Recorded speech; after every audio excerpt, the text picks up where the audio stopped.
ಪುರುಷರಲ್ಲಿ ಕಾಮದ ಬಯಕೆ ಹೆಚ್ಚಾದಾಗ. ಸ್ನೇಹಿತರೆ, ಪ್ರತಿಯೊಂದು ಜೀವಿಯು ಸೆಕ್ಸ್ ಎಂಬ ಅಪೂರ್ವ ಚಟುವಟಿಕೆಯಲ್ಲಿ ತೊಡಗುತ್ತದೆ. ದೀರ್ಘಕಾಲಿನವರೆಗೆ ಇದನ್ನು ತಪ್ಪಿಸುವುದು ತುಂಬಾ ಕಷ್ಟ.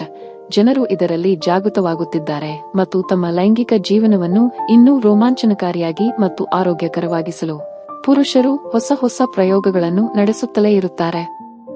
ಲೈಂಗಿಕ ಆರೋಗ್ಯ ಉತ್ತಮ ಸ್ಥಿತಿಯಾಗಿದ್ದು, ಇದು ಪುರುಷ ಮತ್ತು ಮಹಿಳೆ ಸಂಪೂರ್ಣವಾಗಿ ಲೈಂಗಿಕ ಚಟುವಟಿಕೆಯಲ್ಲಿ ತೊಡಗಿಸಿಕೊಳ್ಳಲು ಮತ್ತು ಆನಂದಿಸಲು ಮುಂದಾಗುತ್ತಾರೆ.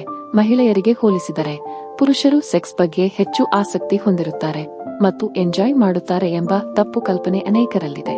ಆದರೆ ಇಬ್ಬರು ಸೆಕ್ಸ್ ಸಮಾನಾಗಿ ಎಂಜಾಯ್ ಮಾಡುತ್ತಾರೆ. ಕಾರಣಗಳು ಮಾತ್ರ ಬೇರೆ ಬೇರೆ ಇರುತ್ತವೆ.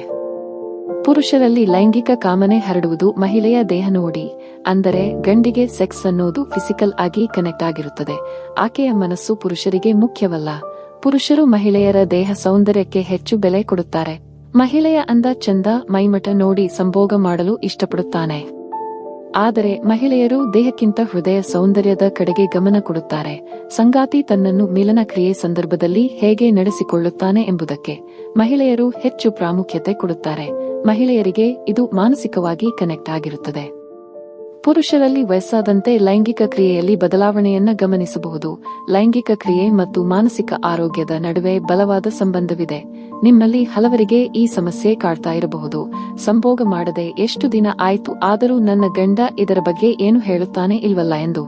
ಇವನಿಗೆ ಸಂಭೋಗದಲ್ಲಿ ಆಸಕ್ತಿ ಇಲ್ವಾ ಅಂತ ಎನಿಸಲೂಬಹುದು. ಪುರುಷರಲ್ಲಿ ಉತ್ತಮ ಆರೋಗ್ಯ ಇದ್ದರೆ ಉತ್ತಮ ಲೈಂಗಿಕ ಆರೋಗ್ಯ ಇರುತ್ತದೆ. ಹೌದು, ಪುರುಷರಲ್ಲಿ ಸರಿಸುಮಾರು 40 ವಯಸ್ಸಿನ ಪುರುಷರು ಸರಿಸುಮಾರು 2 ವಾರಗಳ ತನಕ ಸೆಕ್ಸ್ ಮಾಡದೆ ಇದ್ದರೆ ಯಾವುದೇ ಸಮಸ್ಯೆ ಇರುವುದಿಲ್ಲ. ಆದರೆ ಇನ್ನೂ ಹೆಚ್ಚು ಸಮಯ ಕಳೆದಂತೆ ಪುರುಷರು ನಿಧಾನವಾಗಿ ಬೇರೆ ಅಡ್ಡದಾರಿ ಹಿಡಿಯುವ ಸಾಧ್ಯತೆ ಹೆಚ್ಚಿರುತ್ತದೆ. ಬೇರೆ ಪಾರ್ಟ್ನರ್ಗಳನ್ನ ಹುಡುಕುವ ಸಾಧ್ಯತೆ ಹೆಚ್ಚಿರುತ್ತದೆ. ಅಲ್ಲದೆ ಹಸ್ತ ಮೈಥುನದಂತಹ ಸ್ವಂತ ಲೈಂಗಿಕತೆಯನ್ನು ಅನ್ವಯಿಸುವ ಒಂದು ಮಾರ್ಗವನ್ನು ನೋಡಿಕೊಳ್ಳುತ್ತಾರೆ. ಪುರುಷರು ಹೆಚ್ಚು ಸಮಯದವರೆಗೆ ಸಂಭೋಗ ನಡೆಸದಿದ್ದರೆ ಕೆಲವೊಮ್ಮೆ ನೈಟ್ ಫಾಲ್ ಉಂಟಾಗಬಹುದು. ಆದರೆ ಮಹಿಳೆಯರಲ್ಲಿ ಮೂಡ್ ಚೇಂಜ್ ಆಗುವುದು, ಕೋಪ ಬರುವುದು, ಚಿಕ್ಕ ವಿಷಯಕ್ಕೆ ಕಿರಿಕಿರಿ ಉಂಟಾಗುತ್ತದೆ. ಆರೋಗ್ಯವಂತ ಪುರುಷರು ವಾರದಲ್ಲಿ ಕನಿಷ್ಠ 2 ಬಾರಿ ಸಂಭೋಗ ನಡೆಸುವುದು ನಿಮ್ಮ ಹೃದಯಕ್ಕೆ ಒಳ್ಳೆಯದು. ಇದರಿಂದ ರಕ್ತದಲ್ಲಿನ ಹಾನಿಕಾರಕ ರಾಸಾಯನಿಕ ಮೊತ್ತವನ್ನ ಕಡಿಮೆ ಮಾಡುತ್ತದೆ. ಅಲ್ಲದೆ ಮೂಡ್ ಚೆನ್ನಾಗಿರುತ್ತೆ ಮತ್ತು ಒತ್ತಡ ಕಡಿಮೆ ಮಾಡುತ್ತದೆ. ವಾರದಲ್ಲಿ ಹಲವು ಬಾರಿ ಸೆಕ್ಸ್ ಮಾಡುವುದರಿಂದ ಹೃದಯದ ಸಮಸ್ಯೆ ಬರಬಹುದು.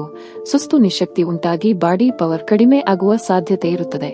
ಲೈಂಗಿಕ ಶಕ್ತಿ ಮತ್ತು ಸಾಮರ್ಥ್ಯ ಸೆಕ್ಸ್ ಡ್ರೈವರ್ನ ಹೆಚ್ಚಿಸುವ ಔಷಧಿಗಳು ಎಂಬ ಜಾಹೀರಾತುಗಳನ್ನು ನೀವು ನೋಡಿರಬಹುದು. ಇದಕ್ಕೆ ಹೆಚ್ಚು ಗಂಡಸರೇ ಮರಳಾಗುತ್ತಾರೆ. ಇಂತಹ ಔಷಧಿಗಳಿಂದ ಹಣ ಮತ್ತು ಆರೋಗ್ಯ ಎರಡನ್ನೂ ಕಳೆದುಕೊಳ್ಳಬೇಕಾಗುತ್ತದೆ. ಅದನ್ನು ಬಳಸಬೇಡಿ. ಈ ಔಷಧಿಗಳ ಕೆಳಗೆ ವಿಶೇಷ ಸೂಚನೆ: ಅಡ್ಡ ಪರಿಣಾಮಗಳಿಗೆ ನಾವು ಜವಾಬ್ದಾರರಲ್ಲ ಎಂದು ಚಿಕ್ಕದಾಗಿ ಬರೆದಿರುತ್ತಾರೆ. ಇದನ್ನ ಯಾರು ಲಕ್ಷ್ಯ ಕೊಟ್ಟು ನೋಡುವುದಿಲ್ಲ. ಲೈಂಗಿಕ ಸಾಮರ್ಥ್ಯ ಹಾಗೂ ಸುಖ ಎನ್ನುವುದು ದೈಹಿಕ ಮತ್ತು ಮಾನಸಿಕ ಆರೋಗ್ಯದಲ್ಲಿ ಅಡಗಿದೆ. ಇದು ಭಾವನೆಗಳಿಗೆ ಸಂಬಂಧಿಸಿದೆ. ಸ್ನೇಹಿತರೆ, ಈ ವಿಡಿಯೋ ಕೇವಲ ಮನೋರಂಜನೆಗಾಗಿ ಅಲ್ಲ, ಲೈಂಗಿಕ ಶಿಕ್ಷಣಕ್ಕಾಗಿ, ಸಾಮಾಜಿಕ ಸಂದೇಶವಾಗಿ. ಸೆಕ್ಸ್ ಬಗ್ಗೆ ಎಲ್ಲರಿಗೂ ಕುತೂಹಲ ಇರುತ್ತದೆ, ಆದರೆ ಸರಿಯಾದ ಮಾಹಿತಿ ಇರಬೇಕು. ಸೆಕ್ಸ್ ಎನ್ನುವುದೇ ಮಾತ್ರ ಜೀವನವಲ್ಲ, ಆದರೆ ಅದು ಜೀವನದ ಒಂದು ಭಾಗ ಅಷ್ಟೇ. ಇದನ್ನ ಬಿಟ್ಟು ಜೀವನವೇ ಇಲ್ಲ ಎಂದು ಭಾವಿಸಬಾರದು. ಇತಿಹಾಸದಲ್ಲಿ ಎಷ್ಟೋ ರಾಜ ಮಹಾರಾಜರುಗಳು ಇದನ್ನೇ ಜೀವನವಾಗಿಸಿಕೊಂಡು ಸಾಮ್ರಾಜ್ಯಗಳು ಹಾಳಾಗಿ ಹೋಗಿರುವುದು ನೀವು ಕೇಳಿರಬಹುದು. ಹೀಗಾಗಿ ಸೆಕ್ಸ್ ಎನ್ನುವುದು ಇತಿಮಿತಿಯಲ್ಲಿದ್ದರೆ ಜೀವನವು, ಆರೋಗ್ಯವು ಎರಡು ಚೆನ್ನಾಗಿರುತ್ತದೆ. ಕೇಳಿದಕ್ಕಾಗಿ ಧನ್ಯವಾದಗಳು.